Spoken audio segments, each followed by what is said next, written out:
Това беше лидера на БСП в Шумен Тодор Тодоров. Видяхте, че интервюто с него направихме на запис по-рано днес, защото той в момента е на първата общинска конференция на БСП за издигане на кандидати за евроизборите.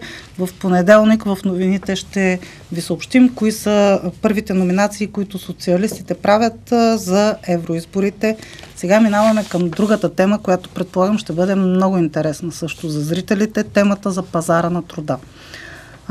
Казах в началото, че след падането на евробариерите вече всеки се чувства свободен да работи както в България, така и в страните от Европейския съюз, но дали сме достатъчно квалифицирани, достатъчно подготвени да си намерим работа, дори и в България, пък камо ли в страните от Западна Европа. Сега ще се опитаме да разберем с нашите следващи събеседници. Сега казвам добре дошъл на господин Данчо Симеонов. Той е представител на единствената останала във Варна частна фирма за обучение и подбор на персонала. Тъкмо сега с него коментирахме преди да започнем разговора, че имаше много такива фирми преди 20 години. Защо и как те паднаха от пазара е друг въпрос. Ние така се радваме, че вие приехте нашата покана да дойдете и да не запознаете и да запознаете нашите зрители с това на какви условия трябва да отговарят кандидатите, които си търсят работа както в България, така и в чужбина. Вие, разбира се, за България имате повече данни и работите повече с български фирми, но така или иначе получавате запитвания и от чужбина. Затова дайте да съобщим на хората, примерно мечтаната Великобритания, за която отпаднаха бариерите от 1 януари, какво търси? Аз пак искам да кажа, че нашата фирма е за подбор на персонал в България, в нашата страна. Уточних. Но с откриването на пазара към Великобритания започнахме да получаваме много имейли, доста повече, отколкото преди сме получавали. Преди в годината, ако сме получавали, да кажем, 20 на имейла общо, сега само за януари месец имаме 13 имейла от посреднически фирми в Великобритания, които търсят различни работници. От инженери в различните области, конструктори, инженери в производството, до обикновени работници по чистотата. Тоест, интереса на фирмите от Великобритания е по-голям, отколкото може би на нашите работници, тъй като няма кой знае какво голямо оживление в пазара и приток на наши кадри, на работници, на българи към Великобритания. Смятам, че тези, които е трябвало, когато е трябвало, са отишли и вече е един нормален поток. Имайте предвид, че има много хора, които са в чужбина и вече се връщат в България. Те са също със съответните квалификации, умения, знания, така че те също допринасят за нашата икономика. Тези хора, които са били в чужбина, научили се много, но може би вашите колеги журналисти не споделят толкова много, колко се връщат, а по-интересен е факт, че заминават. Може би. Не знам, защото кое е по-важно. Създава се усещането, че от страната, особено от малките населени места, изтичат хората с най-висока квалификация и с най-добро образование. И затова може би се създава такова усещане за масово обезлюдяване на добрите кадри. Може би сте права за малките населени места, но имайте предвид, че и големите градове, големите икономически центрове дърпат също много хора, като работна ръка, като работна сила, хайде така да го кажа, защото Варна е един голям притегателен център, един от най-големите градове по Черноморието, който с конгломерата Девня привлича доста кадри, да кажем от Шумен, от Шуменска област и не само от Шумен, и от Търговище. И ние общо взето трябва да вървим към едно така пропорционално разпределение на големите предприятия, големите фирми в страната, но това вече е държавна политика, която трябва да се води на съвсем друго ниво и не искам да навлизам в такъв разговор. Какво е в момента най-търсено на пазара на труда? Мога да ви кажа, че при нас най-много се търсят високо квалифицирани специалисти. Тоест тези хора, които по една обява в вестника няма да отидат в фирмата Хикс или Y, няма да споменаваме имена на фирми, но така или иначе инженер-химици. Пак казвам, както в Англия, така и в България се търсят, но и при нас търсенето е инженер-химици си остава това е и в много офиса ни в Шумен е така, и във Варна е така. Във Варна основно те работят в Девнинските комплекси, но има и много фирми, които също търсят такива. Търсят се инженери, строителни инженери в областта на строителството, тъй като има доста интересни места, които се развиват. Имаме няколко инвестиции класа във Варна, които започват да работят сега. Мисля, че в областта на икономиката, бизнес администрация, счетоводители, икономисти, това са така най-често срещаните заглавия. Имаме и някакви по-специални, но тогава вече правим хедхънтинг и по друг начин подхождаме, както се казва, крадем кадри от София и от Пловдив и от други места, но сме успявали да се справим с ако имате с какво да ги привлечете, т.е. вашите клиенти, ако имат с какво да ги привлечете. Вие в началото споменахте за фирмите. Има и чуждестранни фирми, които идват тук и те работят с тяхните правила и когато дойдат и искат да започнат някаква дейност, те се обръщат към нас и ние съответно им извършваме тази посредническа услуга. Тогава, когато има някакви такива по-специални позиции, те предлагат условия, които просто няма как да откажат, примерно специалисти от Пловдив или от София, идват и доста хора. Но за мен е интересно, че в някои общински дружества във Варна също подхождат по този начин и привличат кадри, както и от Русе, от София, от Пловдив. Това е много интересно, защото и общинските дружества започнаха, болниците започнаха да действат по този начин. Успяват ли да си намерят всички фирми, предприятия, заводи и така нататък необходимите им кадри? От гледна точка най-вече на образователния ценз, който се изисква, примерно, споменахте Девненските комплекси, там е специфична работа. Не всеки може да я върши. Дали българският работник има това образование, което би му позволило да работи тази работа? Дали има глад за работници с специална или те вече са навън, както се прокламира широко? Там условията на труд са такива и заплащането е такова, че стимулира много хора да кандидатстват там да работят. И това са хора, които са завършили и в Бургас, и във Варна, които са завършили в София. Говоря за висококвалифицирания инженерен персонал. Там имат проблем, често пъти, в някои странични производства или производства, които са по-второстепенни, с средни техници. Тоест, техникумите, които бяха на времето, сега са професионалните училища по химия, произвеждат много малко такива кадри. Част от тези кадри отиват и се реализират на други места, някои отиват, завършват висше образование и много малко остават такива, които са годни да започнат веднага работа. Така че там за такива кадри има пазар и много бързо могат да се реализират, ако естествено има такива хора, да следят обявите в тази сфера. Скоро на шега или наистина бях чел някакъв материал в интернет, че едва ли не съвсем скоро може да стигнем до там, за да внасяме работници от Китай и от Виетнам, ако не се лъжа. Тези две страни бяха посочени. Реално има ли такива предпоставки? Самия вие казахте, че в някои производства има определен недостиг на работници. Може ли да се очаква такова нещо или е по-скоро като мит? Не знам от кога е била публикацията, но преди да започне кризата имаше такъв момент, когато пазара беше много наситен и просто... Тогава съвсем сериозно министър Масларова беше и тя наистина отговаряше много сериозен въпрос. Да.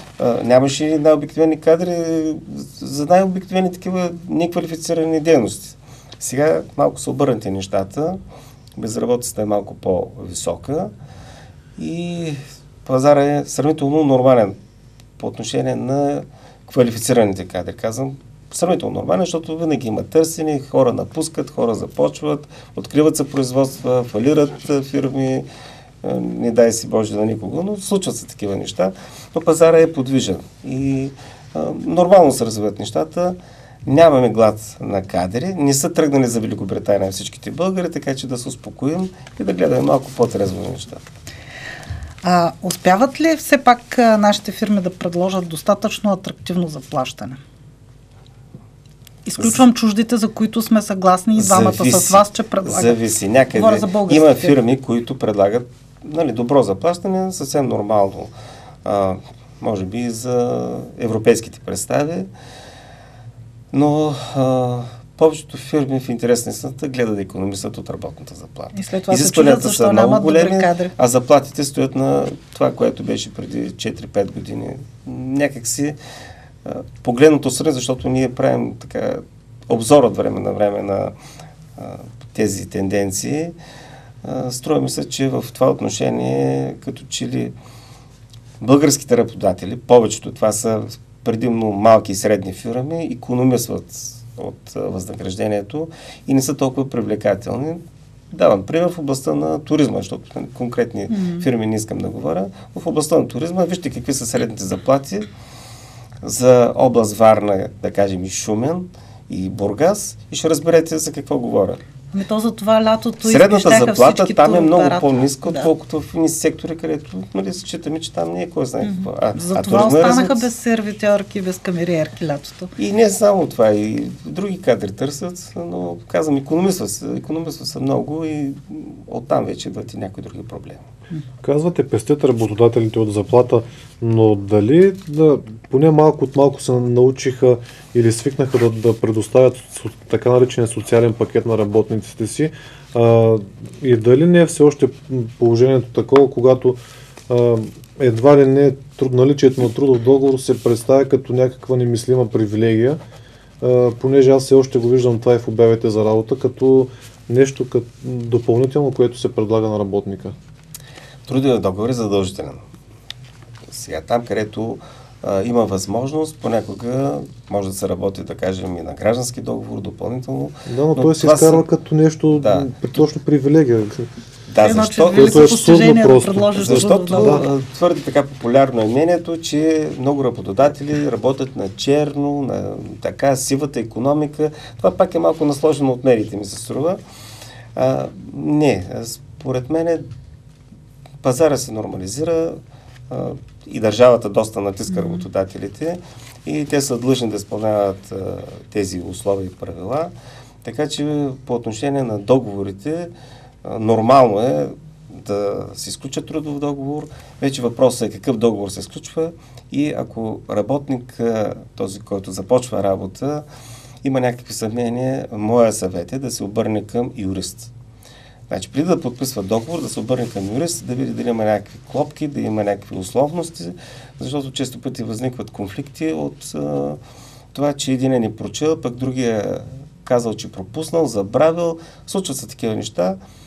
Възможно да е случайно, възможно да не е случайно, но е добре, когато започва човек работа, да се консултира, ако не е достатъчно подготвен, защото има достатъчно грамотни хора и не е необходимо.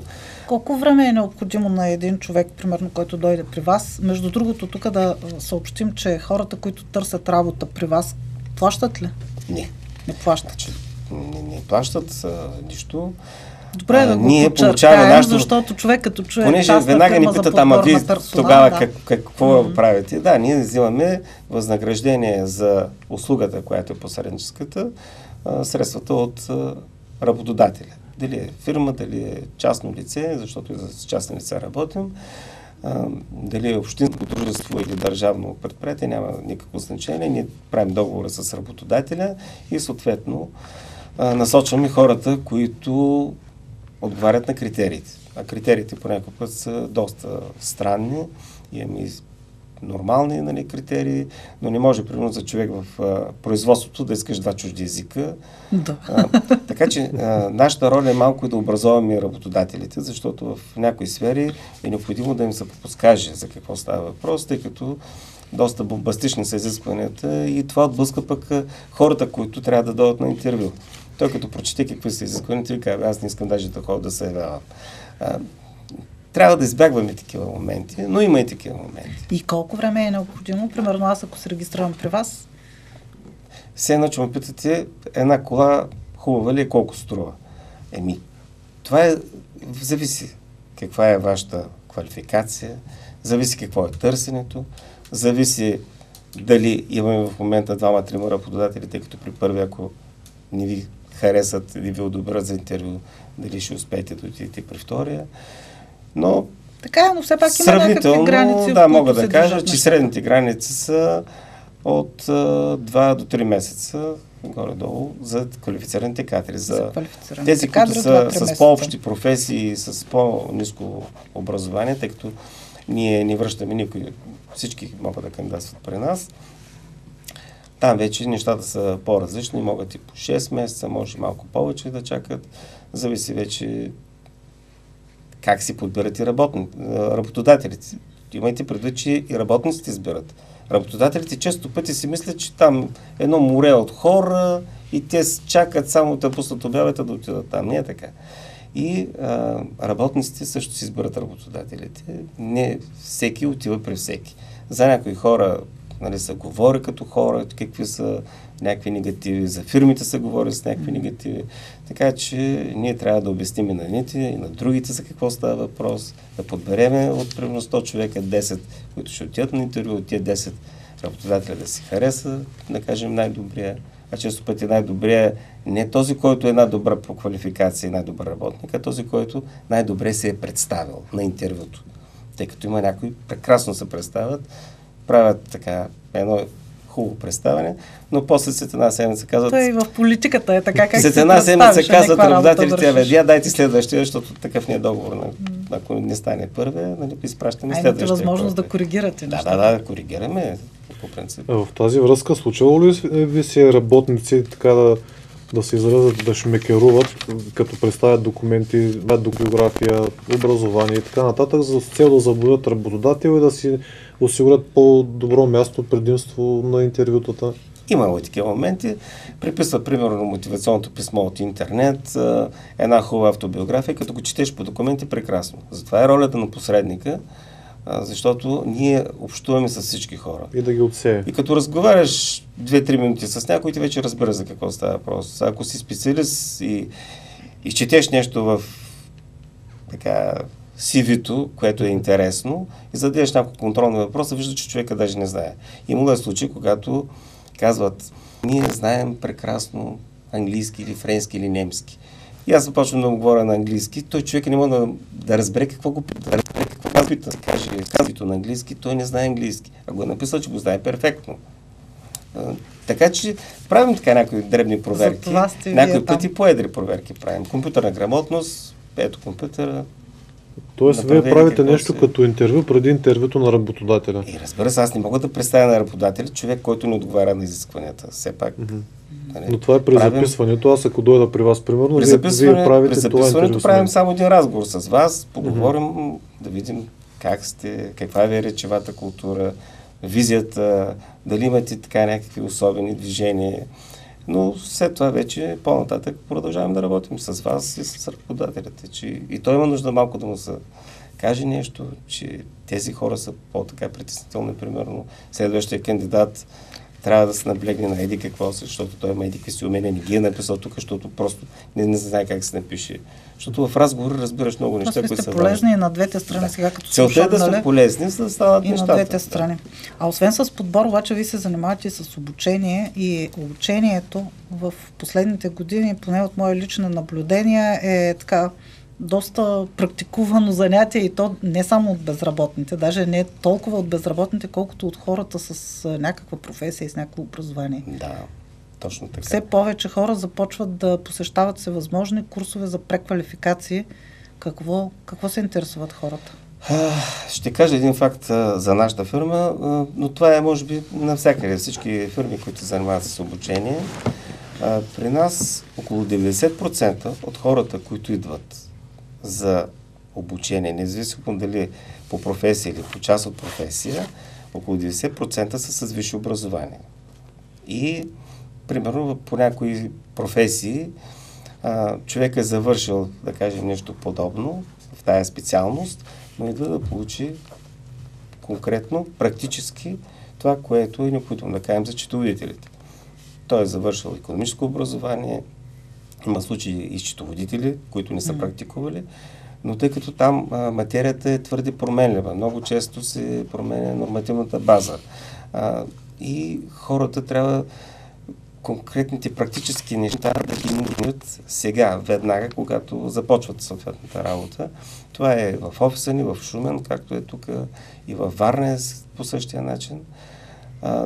Така че 90% от хората, които идват при нас, а ние примерно за миналата година сме издали близо 360 документа за преминали курсове на обучение. Вие издавате и сертификати. Да, сертификатите са, да, и съответно свидетелства за професионалното обучение и сертификатите, които са за по част от професия и по ключови компетентности, включително езиковите обучения, които са. И кои са преди бяха най-търсени точно езиковите обучения, сега продължават ли те да са начало? Сега в интерес на истината езиковите обучения са горе-долу наравно с икономическите дисциплини. Така ли? Да, сега са така на преден план икономисти, счетоводители, с администрация. Това са така най-интересните дисциплини, които са търсени. След това вече идват езиковите и след това съответните компютърни умения, труд и работна заплата, правим и такива курсове. Доста курсове не искам да... Кое е най-слабо търсеното от това, което вие предлагате? Къде е най-слаб интереса? Има ли нещо, което да няма кандидати за него? Значи ние предлагаме над 69 различни обучения, така че за някои от тях, например, за португалски език почти нямаме в Варна хора, които искат. В Шумен мисля, че е същата работа. За мисля, че и за турски език във Варна нямаме хора, които... 2-3 са искали обучение по турски език. Преди беше доста така интересно, преди години, но сега почти нямаме. Вероятно пазара в тази сфера се е наситил. По някои други специалности също не се търсят в момента. Но ние общо взето поддържаме така нивото, преподавателски състав е добър, тъй като при нас повечето хора идват, защото други хора са идвали и вече те са видяли за какво става въпрос, практическата насоченост. Тъй като много фирми правят, това е както с подбора на персонал. Много са на пазара, но все пак има някои, за които се говори как се, за други се говори по друг начин. Самия факт, че вие сте оцелели вече от 20 години, за разлика от другите, имате вече този опит, можете да кажете така съвсем конкретни практически препоръки на един човек, който си търси работа. Кое е най-важното, което трябва да знае един човек? Първо трябва да знае себе си, да си вярва какво знае, колко е научил и на базата и това вече другите са технически работи. Да си напише CV-то, мотивационно писмо, тъй като повечето българи, да кажем, които са и на години, не са свикнали с този начин. Мотивационно писмо, то трябва да е така направено, че работодателя да го хареса, не да бъде онова типово писмо, което върви в интернет. CV-то или автобиографията, пак трябва да внимава какво иска работодателя, защото някои искат автобиография, както си беше преди, някои сега искат CV. Нали, CV-то е съвсем по-различна форма. Трябва да си напише всички неща, които знае, може и умее в това CV и то така да бъде написано, кратко, ясно и разбрано, че работодателят като го прочете, да бъде впечатлен. Това е първото нещо, като се впечатли, да бъде поканен на интервю. Там вече и ние можем малко да му помогнем, да му кажем някои неща, как да се представи на интервюто. И в интернет има толкова много писано по този въпрос, но често пъти, както всички ние знаем, нещо, което толкова се говори, ние сме големи специалисти и накрая може да не се случи точно това, за което става дума. Добре е хората предварително да знаят къде отиват, с коя фирма ще общуват, за да могат да кажат нещо за фирмата. Не може да отидеш да искаш да започнеш работа в болница и да не знаеш, че това е болница и да говориш общи неща, примерно. По-рано в разговора споменах, често се случва така самото интервю да е определящо при избора на работодателя за човек, който търси. Но по принцип, как стоят нещата? Дали интервюто е определящо или автобиографията така е способна на наклони везните все пак? Там е... Интервюто. Значи автобиографията е Той е документ, който се харесва на работодателя, за да каже, този човек ми извикайте на интервю. И да кажем, подбраните 20-30 автобиографии, той от тях избира 10. Но той избира най-впечатляващите документи. И затова казвам, трябва да бъде изписано хубаво, ясно, разбрано. Знаеш едно нещо, го напиши като хората, да се разбере, че го знаеш добре. Какви квалификации, колко курса имаш, колко дипломи, колко сертификата, опиши ги. Това впечатлява. Но на самото интервю работодателя не взема често пъти този, който има най-красива автобиография, взема този, който най-добре се представя като специалист, като експерт в съответната област. А често пъти му, продължавам вашия въпрос, случаи, когато той харесва няколко човека. И вместо един взима двама или трима, защото просто е впечатлен. Така че имаме и такива случаи, те не са малко. Голяма част от хората не знаят и не разбират каква е ролята на мотивационното писмо. Самото наименование, нали, носи някакъв смисъл, но все пак се подразбира, че това е един човек да се похвали пред работодателя, един вид, или повечето хората как го възприемат. Каква е ролята му при кандидатстването за работа? Ролята за мен е значима. Защо? Защото този човек с това мотивационно писмо показва себе си. Освен автобиографията или CV-то, което представя, той представя своята грамотност, своята интелигентност, своите знания за фирмата, за която кандидатства и умението да изрази всичко това съвсем в кратка форма. Така че този човек, който направи добро мотивационно писмо, е съвсем годен за останалите неща. Вие не помагате ли на хората в изготвянето на тия документи? Защото, нали знаете, някой може да е страхотен инженер-химик, примерно каквито кадри се търсят сега и казвате, че има глад за такива кадри, но да не може да напише едно добро мотивационно писмо. Ами сега, какво да ви кажа? Често пъти се е случвало да го върнем. Пъти, нали, да не имела да прати ново мотивационно писмо, защото това вече сме го чели някъде, значи в интернет циркулира. Да. Не може да бъде общо писмото. Трябва да напише няколко думи по-различни. Нещо за себе си да напише. Как той много силно желая да започне тази работа. Ама и то да бъде истинско, да не бъде нещо така измислено. Преписано. Да. Копи-пейст. Да, така. Да. Добре, благодаря ви за този разговор. Само не искам да завърша безсърчително за някого, но само да ми кажете, има ли някои категории хора, които много трудно си намират работа? По възраст, по образование? Не толкова по възраст и образование, но по претенции има някои, които аз съм ги кръстил професионални търсачи на работа, защото дори като му предложиш интервю, да отиде на интервю, той не идва на интервю. Но постоянно върви и се оплаква колко е лош живота, колко той е способен, а как него не могат да го оценят. Викам, добре, ти поне на интервюто да беше дошъл да те видят. Аз какво да дойда, той няма да ме вземе.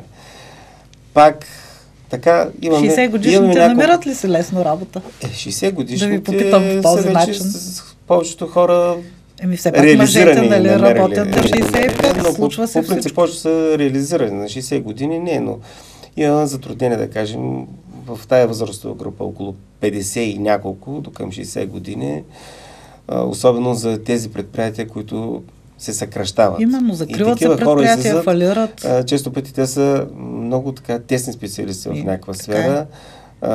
Трудно е вече да почнат да учат чужди езици, за тия неща CV, мотивация малко им е далечно, за които говорим тук. И те срещат затруднения. В тая сфера държавата мисля, че прави някои неща, но може още малко да пипне, да подпомогне работодателите, поне по отношение на социално осигуряване и така нататък, за да можем там, казвам, като държава да върви напред. Може би в тази сфера трябва да се понаправи нещо централно. Иначе хората искат да започнат работа, работодателите обаче предпочитат младите, експанзивните, бързите, защото един човек на 25-30 години е къде по-бърз и в производството, и в инженерната дейност, отколкото един на 50 и няколко години. Така е, макар че на 50 години човека има такъв професионален опит. Затова казвам, че там трябва някакъв стимул да има за работодателите, за да може малко. Но това не е само при нас. Тази тенденция е по света. Така че общо взето нека да не си мислим, че ние сме нещо отделно. Това е съвсем... Но пък това контрастира на качващата се възраст за пенсиониране Да. и усложнява проблема, може би. Такъв е пазара. Добре. Това е свободния пазар. Добре, благодаря. Значи Благодаря. да напомним на нашите зрители, че в тези частни фирми за подбор и обучение на кадри, на персонал, не търсещите работа не заплащат нищо, но там пък могат да ви помогнат, могат да ви насочат дори в обикновени технически процедури, когато не са, ето говорихме, дори документите ви, когато не са в ред, могат да ви ориентират.